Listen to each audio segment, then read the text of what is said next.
Exercise में से आपको 5 क्वेश्चन करके दिखाया था। आज 6वें से लेकर के मैं 9 नंबर तक के क्वेश्चन आपको बताऊंगा। तो जरा 6वां क्वेश्चन देखते हैं। A 1.5 metre tall boy is standing at some distance from a 30 metre tall building. मतलब आपको कहना चाहता है ये कि 30 मीटर टॉल एक बिल्डिंग है, उस बिल्डिंग से कुछ दूरी पर 1.5 मीटर लंबाई का एक लड़का ये खड़ा है। AF नाम का ये लड़का है और ये CE नाम की ये बिल्डिंग है। अब देखते हैं जरा। The angle of elevation from his eyes, मतलब लड़का यहाँ पे है तो इसकी आंख यहाँ पे है। तो angle of elevation from his eyes to the top of the building, मतलब आई से टॉप ऑफ द बिल्डिंग के बीच में जो एंगल बन रहा है ये आपको 30 डिग्री दिया हुआ है।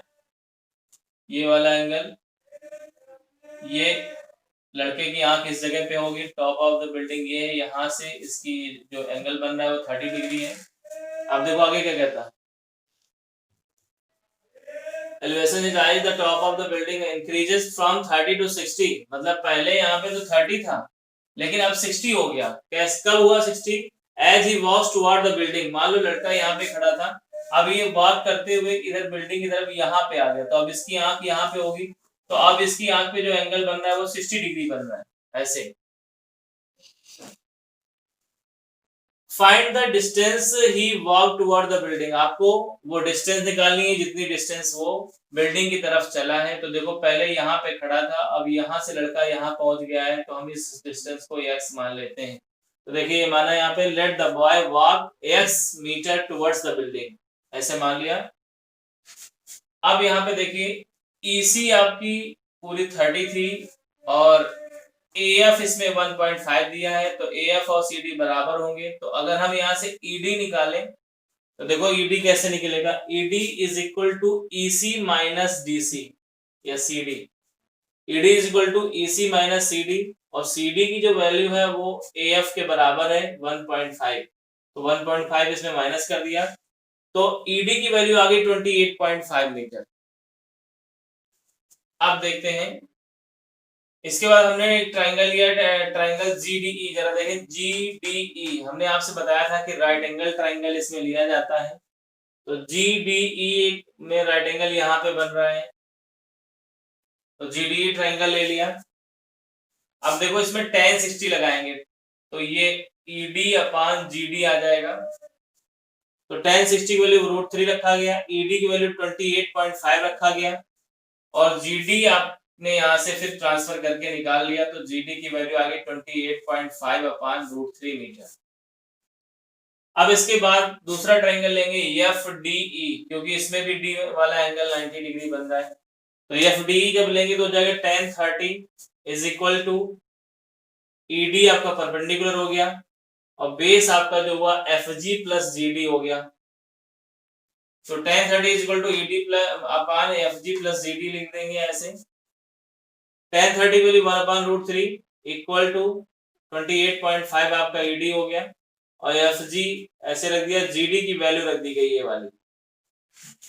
अब क्रॉस मल्टीप्लिकेशन करेंगे। क्रॉस मल्टीप्लिकेशन करने से FG का 1 में इंटू होगा वही आएगा, इसका इसमें 1 में इंटू होगा वही आ जाएगा, इधर 28.5√3 हो जाएगा इस तरह से।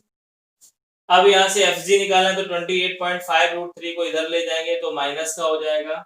अब यहाँ पे एलसीएम ले लेंगे इसमें, तो √3 एलसीएम होगा, तो √3 से इसमें इंटू करेंगे तो ये √3 हो जाएगा। तो 28.5 √3 जो था वो 3 बन गया, तो 28.5 इंटू 3 आ जाएगा, माइनस का 28.5 हो जाएगा। अब यहाँ पे 28.5 दोनों में कॉमन ले लिया तो इसमें बचेगा 3 और यहाँ कुछ नहीं बचा तो 1 बचता है। अब यहाँ देखिए FG की वैल्यू है 28.5 और ब्रैकेट में 3 माइनस 1 अपान में √3, 3 माइनस 1 करेंगे तो 2 हो जाएगा। तो देखिए FG इक्वल टू 28.5 और ये इंटू में 2 और इस √3 से ऊपर नीचे इंटू करके कंजुगेट बनाएंगे, तो √3 से ऊपर नीचे इंटू कर दिया तो देखिए नीचे 3 हो जाएगा, ऊपर ये 28.5 इंटू 2 √3 हो जाएगा इस तरह से। अब 3 से इसको काटेंगे 9.5 आ जाएगा, 9.5 का जब इसमें 2 √3 में इंटू करेंगे तो 19 मीटर आ जाएगा आपका आंसर। तो इस तरह से बेटा ये 6वां क्वेश्चन हो गया। एक बार दोबारा देख लेते हैं। आपसे कह रहा था कि ये बिल्डिंग है, बिल्डिंग से 1.5 मीटर का टॉल एक लंबा लड़का था जो कि वो कुछ दूरी पर इससे स्थित था। अब इसकी आंख से बिल्डिंग के टॉप का एंगल ऑफ एलिवेशन 30 डिग्री था और कह रहा है जैसे ही बिल्डिंग की तरफ वो कुछ चलता है तो इसकी आंख यहाँ आ जाती है, तो इस कंडीशन में इसका एंगल ऑफ एलिवेशन 60 हो जाता है। तो अब आपसे कह रहा है कि find the distance travelled by the boy, मतलब लड़के के द्वारा चली गई डिस्टेंस निकालना है। तो इसके लिए हमने क्या किया, सबसे पहले हमने ईडी निकाला, क्योंकि हम देख रहे थे ट्रायंगल हमारे जो बन रहे थे वो जीडीई और एफडीई बन रहे थे, तो इसलिए हमें ईडी की जरूरत पड़ती, तो हमने ईडी निकाला। ED is equal to EC minus DC लिख दिया, इसके बाद ईडी 30 माइनस 1.5 किया, तो इस तरह से हमारी वैल्यू आ गई 28.5। और इस तरह tan 60 लगाया फिर जीडीई में और इसको सॉल्व किया, जीडी की वैल्यू निकाला, फिर एफडीई ले लिया, एफडीई में भी tan 30 लगाया, वहां से इसको सॉल्व किया, तो एफजी की वैल्यू ये निकल के आई। आगे देखते हैं क्वेश्चन नंबर 7। क्वेश्चन नंबर 7 पे आते हैं। 7 नंबर कह रहा है from a point on the ground, मतलब ग्राउंड में कोई पॉइंट है, जैसे ये मान लो एक ग्राउंड में कोई पॉइंट था, the angle of elevation of the bottom and top of transmission tower fixed at the top of 20 metre high building. देखिए ऐसा था, एक 20 मीटर हाई बिल्डिंग थी, उसके ऊपर ट्रांसमिशन टावर फिट थी। तो ये बोला जा रहा है कि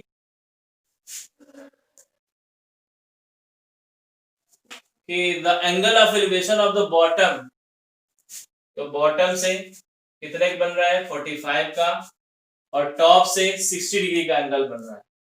मतलब यही जो टावर है, इस टावर के ट्रांसमिशन टावर के बॉटम से 45 का एंगल बन रहा है यहीं पे, और टॉप से 60 डिग्री का एंगल बन रहा है, इस तरह का फिगर है। तो हम कह रहे हैं कि find the height of the tower, tower की हाइट निकालना है। तो देखिए ये आपकी इतनी टावर, ट्रांसमिशन टावर, ये बिल्डिंग थी और ये टावर थी। अब जरा देखें, लेट करते हैं, let the height of the tower is h metre. मैंने मान लिया कि टावर की हाइट कितनी h मीटर है, and the distance between the point and bottom of the building is x। ये जो पॉइंट था, ये पॉइंट और ये बॉटम, बिल्डिंग का जो बॉटम है उसके बीच की डिस्टेंस को हमने x मान लिया। अब इन ट्राइंगल एबीसी लेते हैं, पहले एबीसी में tan 45 लगाएंगे तो परपेंडिकुलर अपॉन बेस हो जाएगा 20 अपॉन x आ जाएगा। tan 45 की वैल्यू 1 रखेंगे और क्रॉस मल्टीप्लिकेशन करेंगे तो x की वैल्यू 20 मीटर आ जाएगी। इसी तरह आगे देखते हैं, x की जब वैल्यू निकल आई तो इन ट्राइंगल ले लेंगे ए बी डी। हर कंडीशन में आपको बी एंगल जरूर लेना है, क्योंकि राइट एंगल लेना होता है, और अगर ए सी डी लेते तो उसमें राइट एंगल नहीं था, इसलिए उसको नहीं ले सकते। तो देखिए tan 60 इक्वल टू क्या हो जाता है, अब इसमें पूरी हाइट आ जाएगी h प्लस 20 और बेस आपका x हो जाएगा। tan 60 की वैल्यू √3 रखते हैं, फिर क्रॉस मल्टीप्लिकेशन करते हैं तो हो जाता है 20√3 और ये 20 इधर के माइनस हो जाता है, 20√3 minus 20 is equal to h बचता, तो h इक्वल टू 20√3 माइनस 20 हो जाता है इस तरह से। अब 20 इसमें कॉमन ले लेते हैं, यही आपका आंसर होता है। 20 जब कॉमन लेते हैं तो अंदर √3 माइनस 1 बचता है, ये आपका आंसर है।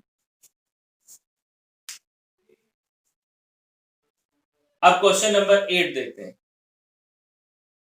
अ स्टेचू 1.5 मीटर टॉल, एक मूर्ति है जो 1.6 मीटर टॉल है, sorry, stands on the top of A pedestal, एक पेडिस्टल के ऊपर खड़ी हुई है। मान लो ये आपका एक पेडिस्टल है बीसी, इस पर ये सीडी नाम की स्टेचू खड़ी हुई है। From a point on the ground, एक ग्राउंड पे एक पॉइंट है, the angle of elevation of the top of statue, तो यहाँ स्टेचू के टॉप से एंगल ऑफ एलिवेशन 60 बन रहा है, and from the same point the angle of elevation of the top of the pedestal, तो पेडेस्टल का टॉप ये है, तो यहाँ से एंगल जो बन रहा है वो 45 बन रहा है एंगल ऑफ एलिवेशन। तो कह रहा है find the height of the pedestal, आपको पेडेस्टल की हाइट निकालना है। पेडेस्टल आपका ये था, इस हाइट को h लेट कर लेंगे। तो देखिए सॉल्यूशन में, let the height of the pedestal is h metre and the distance between point and bottom of the pedestal is x metre. ये डिस्टेंस को x मीटर मान लेंगे, इस हाइट को h मीटर मान लेंगे। आप देखिए इन ट्राइंगल ए बी सी लगाएंगे, in triangle A B C tan 45 बराबर h अपॉन x हो जाएगा, यहाँ से x इक्वल टू h आ जाएगा। अब ट्राइंगल हमें लेना है ए बी डी, क्योंकि हर बार b तो लेना ही, क्योंकि यहाँ पे 90 बन रहा है। ए बी डी जब लेंगे तो tan 60 is equal to 1.6 plus h upon x हो जाएगा ऐसे। तो ये √3 tan 60 की वैल्यू रखेंगे। अब इसको हल करेंगे तो √3h माइनस इधर आके h हो जाएगा बराबर 1.6 हो जाएगा। यहाँ से h ले लेंगे कॉमन तो आ जाएगा √3 माइनस 1 इज इक्वल टू 1.6। अब यहाँ से h की वैल्यू निकालेंगे तो 1.6 अपान में √3 माइनस 1 आ जाएगा। हमने आपसे बताया था कि कभी रूट की संख्याओं को नीचे नहीं रखा जाता, तो इस वजह से क्या करेंगे, यहाँ पे इसके कंजुगेट से इंटू करेंगे। कंजुगेट इसका √3 + 1 होगा, उससे ऊपर नीचे इंटू करेंगे तो 1.6 ब्रैकेट में √3 + 1 आ जाएगा, 1.6 ऐसे रहेगा, √3 + 1 ऐसे हो जाएगा। अब ये √3 का स्क्वायर माइनस 1 का square, a square minus b square का फॉर्मूला बन गया। यहाँ पे आ जाएगा 2 से 1.6 को काटेंगे 0.8 आ जाएगा। अब यहाँ पे √3 की वैल्यू 1.732 रखेंगे, प्लस 1 कर लेंगे तो 2.732 हो जाएगी उसकी, उसका इंटू 0.8 में करेंगे तो इस तरह से आंसर आपका आ जाएगा h बराबर 2.1856 मीटर। तो इस तरह से आपका ये क्वेश्चन नंबर 8 भी हो जाता है। अब क्वेश्चन नंबर 9 देखते हैं। क्वेश्चन नंबर 9 में देखिए, the angle of elevation of the top of the building from the foot of the tower is 30 and the angle of elevation of the top of the tower from the foot of the building is 60. If the tower is 15 meter high, find the height of the building. देखिए ये tower थी और ये building थी। अब ये बोला जा रहा है कि the angle of elevation of the top of building, building के टॉप से angle of elevation of the foot of the tower, tower के फुट का एलिवेशन का एंगल कितना है 30। वही बात आगे बोल रहा है, the angle of elevation of the top of tower. अब टॉप ऑफ टावर का किससे, बॉटम ऑफ या फुट ऑफ बिल्डिंग से 60 डिग्री का एंगल बन रहा है। If the tower is 15 metre high, tower 15 metre high है, तो कह रहा है find the height of the building. तो बिल्डिंग की हाइट आपसे पूछ रहा है। तो देखिए बिल्डिंग की हाइट को h मान लेंगे। Let the height of the building is h metre and the distance between building and tower is x metre. ये आपका x मीटर हो गया। अब देखिए यहाँ पे इन ट्राइंगल एबीसी ले लेंगे, एबीसी पहले लेंगे क्योंकि आपको इसमें इसकी हाइट पता है तो आपका बेस निकल आएगा। तो देखिए जरा, तो tan 60 बराबर 15 अपान x हो जाएगा। तो यहाँ से x की वैल्यू निकलेगी 15 अपान √3। अब √3 से इंटू करेंगे, √3 ऊपर नीचे करेंगे तो आ जाएगा 5√3। आपका आंसर x की वैल्यू 5√3 आ गई। x की वैल्यू के बाद देखते हैं, क्योंकि हमें यह चाहिए तो अब इस ट्राइंगल को लेंगे BAD को, इन ट्राइंगल BAD tan 30 लगाएंगे तो h अपान x की वैल्यू आ जाएगी। तो x की वैल्यू 5√3 थी, √3 यहाँ tan 30 की वैल्यू 1 अपान √3 रखेंगे, √3 काट देंगे, h की वैल्यू 5 मीटर आ जाएगी। तो इस तरह से बच्चों आपका ये चारों क्वेश्चन हो जाते हैं। बाकी के जो शेष क्वेश्चंस हैं वो मैं आपको नेक्स्ट वीडियो में कवर करूंगा।